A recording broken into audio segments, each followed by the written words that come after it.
ठीक है। तू बता सीनू का दिन बना बोल तो हाथ से खाना मिला है।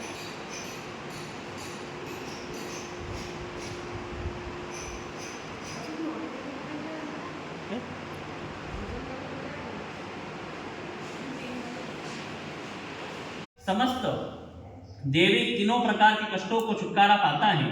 व्रत करने वाली स्त्री अपने सौभाग्य की प्राप्ति करती है। वह चमत्कारी व्रत भादवा मास के शुक्ल पक्ष की पंचमी के दिन होता है।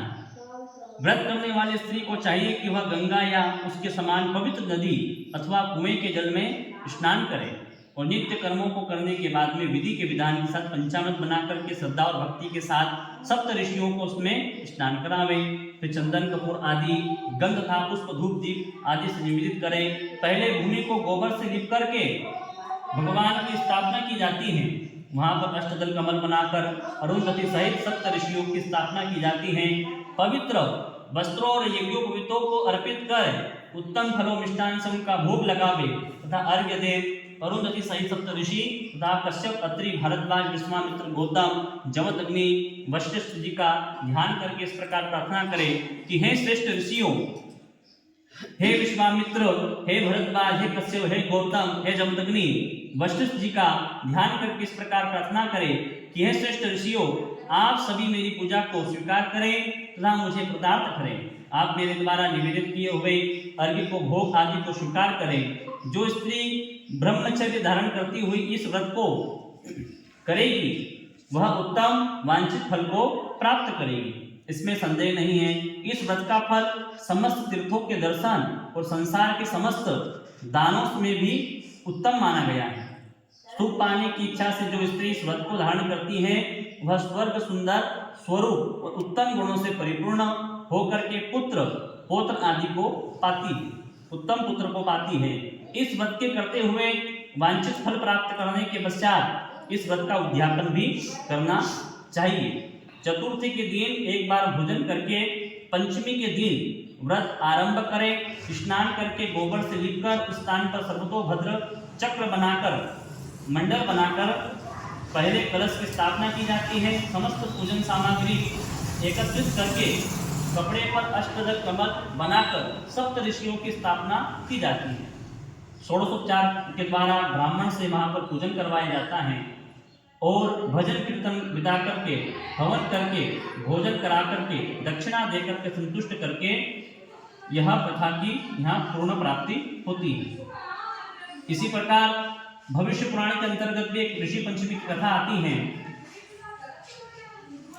भगवान श्री कृष्ण ने राजा युधिष्ठिर से प्रश्न किया कि देव, मैंने आपके श्रीमुख से अनेक व्रतों के रहस्यों के बारे में सुना, अब आप कृपा करके उस पंचमी का व्रत सुनाएं। जिसे कृष्ण भगवान बोले, अब मैं तुमको ऋषि पंचमी का उत्तम व्रत सुनाता हूँ जिसको धारण करने से स्त्री समस्त पापों से छुटकारा प्राप्त कर लेती है। हे राजा, जो स्त्री रजस्वला होकर भी घर गृहस्थी के कामों में प्रवृत्त होती है तथा घर के बर्तनों आदि को जाने अनजाने में छूती है वह अवश्य ही नरक में जाती है। अतः चारों वर्णों के लोगों को चाहिए कि वे रजस्वला स्त्री को घर का कार्य न करने दें, क्योंकि पूर्व समय में वृत्रासुर का वध करने के कारण इंद्र को ब्रह्म हत्या का महान पाप लगा था। उस समय ब्रह्मा जी ने उस पर कृपा करके उस पाप को 4 स्थानों में बांट दिया था। पहला अग्नि की ज्वाला में, दूसरा नदियों की के बरसाती जल में, तीसरा पर्वतों में और चौथा स्त्री के रज में विभाजित करके उसके पाप की शुद्धि कर दी थी। बस इसी के पाप के प्रभाव के कारण रजस्वला स्त्री पहले दिन चांडालिनी, दूसरे दिन ब्रह्म हत्यारिणी और तीसरे दिन धोबिन के समान रहती है। चौथे दिन शुद्ध हो पाती है। रजस्वला धर्म में जाने अनजाने में उससे जो भी पाप हो जाते हैं उनकी शुद्धि के लिए हर स्त्री को ऋषि पंचमी का व्रत करना उत्तम बताया गया है। यह व्रत समान रूपों से चारों वर्ण की स्त्रियां कर सकती हैं। इसी प्रसंग में प्राचीन कथा का वर्णन करता हूँ कि सतयुग में विदर्भ नगरी में स्नेहजित नामक एक राजा हुआ। प्रजा का पुत्र पालन करते थे।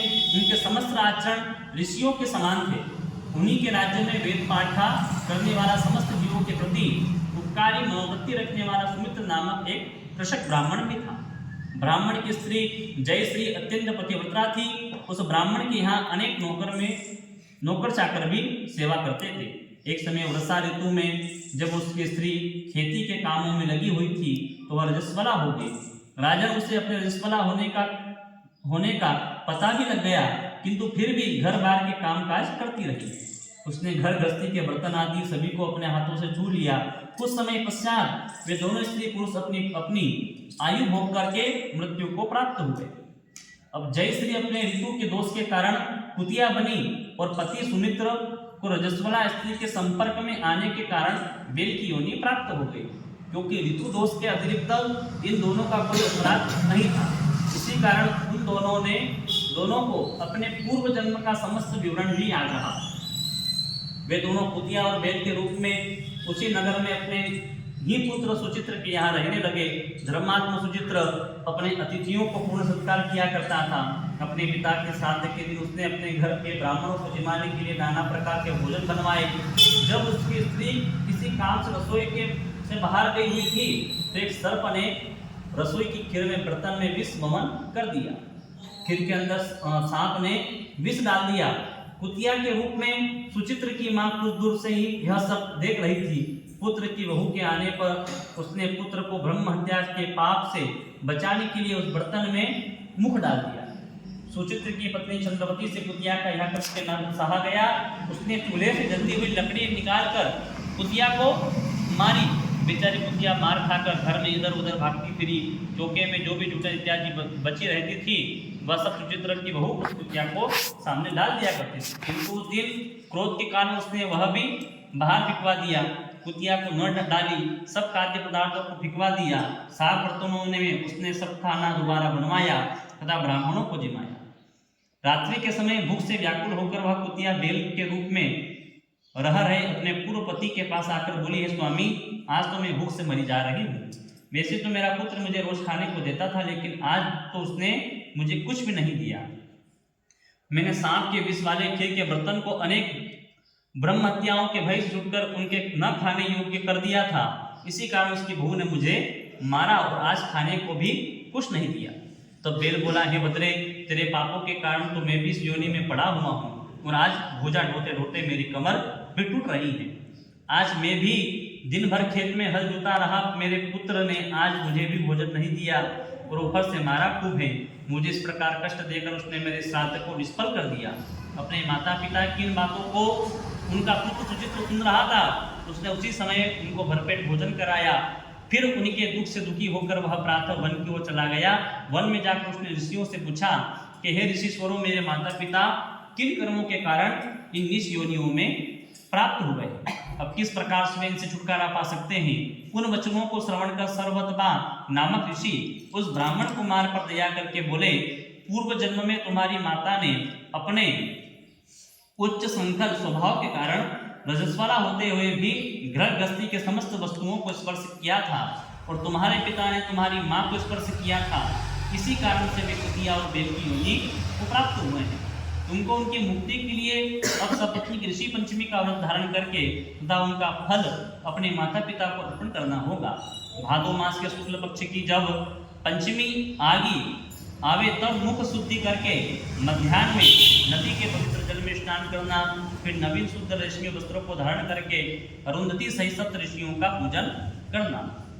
सर्वतपा ऋषि इन वचनों को श्रवण करके सुचित्र ने अपने घर लौटकर ऋषि पंचमी का दिन आने पर पत्नी सहित समस्त विधि विधान से इस व्रत को किया और उसके पुण्य को अपने माता पिता को अर्पित कर दिया। व्रत के प्रभाव से उसके माता पिता दोनों ही पशु योनियों से मुक्त हो गए और दिव्य विमान पर आरूढ़ होकर के स्वर्गलोक को चले गए। हे राजन, इस व्रत को धारण करने से अनेक उत्तम और वांछित फल प्राप्त होते हैं। समस्त तीर्थ यात्राओं और समस्त व्रत से ही प्राप्त हो जाया करते हैं। जो स्त्री इसे श्रद्धा पूर्वक धारण करती हैं वह समस्त सांसारिक सुख को पाती है। यह व्रत समस्त ऐश्वर्य को देने वाला है और स्त्रियों के समस्त पापों को नाश करने वाला है, इसमें संशय नहीं है। इस व्रत की कथा को पढ़ने तथा सुनने वाला समस्त पापों से छूटकर अंत में मोक्ष को प्राप्त होता है। उसके समस्त पाप छूट जाते हैं। समस्त पापों को छुटकारा प्राप्त कर सुखों को प्राप्त करता है। इसी प्रकार यह ऋषि पंचमी व्रत का यहाँ पर पूर्ण होता है। ऋषि पंचमी भगवान की जय, सप्तऋषि भगवान की, गजानन गणपति भगवान की जय। और इच्छा से भगवान ब्रह्मा जी के समीप गए। वहां पर उन्होंने उनके चरणों में शीश नवाकर बोले हैं, आदिदेव आप समस्त धर्मों के प्रतीक हैं और गुण धर्मों का जानने वाले हो। आपको मेरे मुख से धर्म की चर्चा श्रवण कर मन को महान शांति मिलती है। भगवान आपके चरण कमलों के में प्रीति बढ़ती है। वैसे तो आपने सदा नाना प्रकार के व्रत के विषय में आपने बताया, लेकिन यहाँ पर ऋषि पंचमी का महत्व हमारे जानने की बड़ी इच्छा है, प्रीति बढ़ती है। इस प्रकार भगवान बताते हैं कि अब मैं अपने मुखारविंद से उस श्रेष्ठ व्रत को सुनने की अभिलाषा जो तुम्हारी है उसे मैं पूरी करता हूँ। राजा के वचनों को श्रवण करके श्री ब्रह्मा जी ने कहा, हे नृपश्रेष्ठ तुम्हारा प्रश्न अति उत्तम है, धर्म में प्रीति उपजाने वाला है, तुमको गुह्य और समस्त पापों को नष्ट करने वाला है, वह सर्वोत्तम व्रत सुनाता हूँ। यह व्रत ऋषि पंचमी के नाम से विख्यात है। इस व्रत को ग्रहण करने वाला प्राणी समस्त पापों में सरलता से छुटकारा पा लेता है, उसे नरक नहीं जाना पड़ता। इस व्रत का एक अति पुरातन इतिहास है और इसी इतिहास को अब मैं तुम्हारे सम्मुख कहता हूँ। व्रत का इतिहास बताते हुए श्री ब्रह्मा जी ने कहा, एक समय विदर्भ देश में उत्तंग नामक ब्राह्मण अपनी पतिव्रता पत्नी के साथ निवास किया करता था। उस ब्राह्मण दंपति के परिवार में एक पुत्र और एक पुत्री थी। पुत्र का नाम सुविभूषण था, जो अनेक शास्त्रों का अध्ययन कर बहुत तीक्ष्ण बुद्धि वाला था। उसने अपनी अल्प आयु में ही चारों वेदों का अध्ययन कर लिया था। हे राजन, उत्तंग ने अपनी पत्नी के कहने से अपनी पुत्री का विवाह एक सुयोग्य ब्राह्मण कुमार के साथ में कर दिया, किंतु विधि का विधान कुछ ऐसा था कि वह कन्या विवाह के होने के पश्चात विधवा हो गई। अब ब्राह्मण कन्या को अपने धर्म का पालन करती हुई अपने पिता के यहाँ रहने लगी। अपनी कन्या के दुख से दुखी होकर एक दिन उत्तंग अपने घर को अपने पुत्र को देख रेख में छोड़ गया और अपनी स्त्री और कन्या को लेकर गंगा जी के किनारे एक आश्रम बनाकर रहने लगा। वहाँ वेदों का पठन पाठन करने में व्यस्त हो गया। तब उसके पास कुछ ब्राह्मण कुमार भी वेदों को पढ़ने के लिए आ गए। कन्या अपने धर्म का पालन करती हुई अपना जीवन निर्वाह करती रही। वह दत्तचित्त होकर माता पिता की सेवा किया करती थी। एक दिन कार्यों से कथित होकर वह एक शिला पर आराम करने के लिए लेट गई। थकान अधिक होने के कारण उसको अपने शरीर की सुधि न रही। ईश्वर की लीला ऐसी हुई कि अर्धरात्रि के समय एकाएक उसके शरीर में कीड़े उत्पन्न हो गए। उसके शरीर में कीड़े पड़ने लग गए। शिष्यों ने उस वस्त्र विहीन तथा उसके शरीर पर कीड़ों को रेंगता हुआ देखा तो उन्होंने अपनी गुरु पत्नी को जाकर के यह समाचार बताया। अपनी पत्नी के शरीर में कीड़े पड़ जाने की बात को सुनकर ब्राह्मण जो थी वह विलाप करती हुई उस शिला के पास पहुंची। वहां उसकी कन्या सचमुच में वस्त्र विहीन बिना वस्त्र के बेसुध पड़ी थी।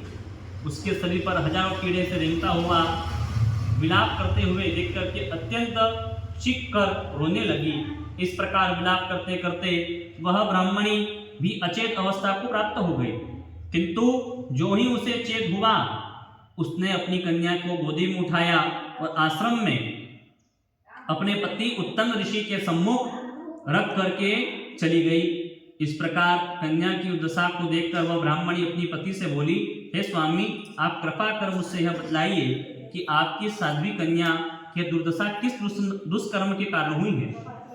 भार्या की इस बात को सुनकर करके उत्तंग ऋषि अपने नेत्रों को बंद करके शांत होकर के हृदय में भगवान का ध्यान करने लगे। उन्होंने अपनी अंतर्ज्ञान शक्ति के द्वारा कन्या के पूर्व जन्म के समस्त जो वृतांत था उसको जान लिया और सुनाया। तब अपने नेत्रों को खोलकर वे कहने लगे, हे प्रिय, हमारी यह कन्या अपने पूर्व के 7वें जन्म में एक ब्राह्मणी थी। उस समय इसने एक बार रजस्वला होते हुए भी घर के आदि बर्तनों को छू लिया था। बस उसी के पाप के कारण आज इसके शरीर में कीड़े उत्पन्न हो गए हैं। शास्त्र के अनुसार रजस्वला स्त्री पहले दिन चांडालिनी के समान होती है, दूसरे दिन ब्रह्म हत्यारिणी और तीसरे दिन एक धोबीन के समान होती है। चौथे दिन वह स्नान करके पश्चात शुद्ध हो जाती है। शुद्ध होने के बाद भी इसने अपनी सखियों के साथ ऋषि पंचमी व्रत को होता देखकर भी उसमें रुचि नहीं ली। व्रत के उत्सव के दर्शन मात्र से तो इसे जन्म से इसका उत्तम ब्राह्मण कुल प्राप्त हुआ है। मुनि इस प्रकार के वचनों को श्रवण कर उसकी पत्नी बोली, हे स्वामी, जिस व्रत के दर्शन मात्र से ही इसके सारे पाप और जो कुल में जन्म होता है वह तुरंत ही नष्ट हो जाता है।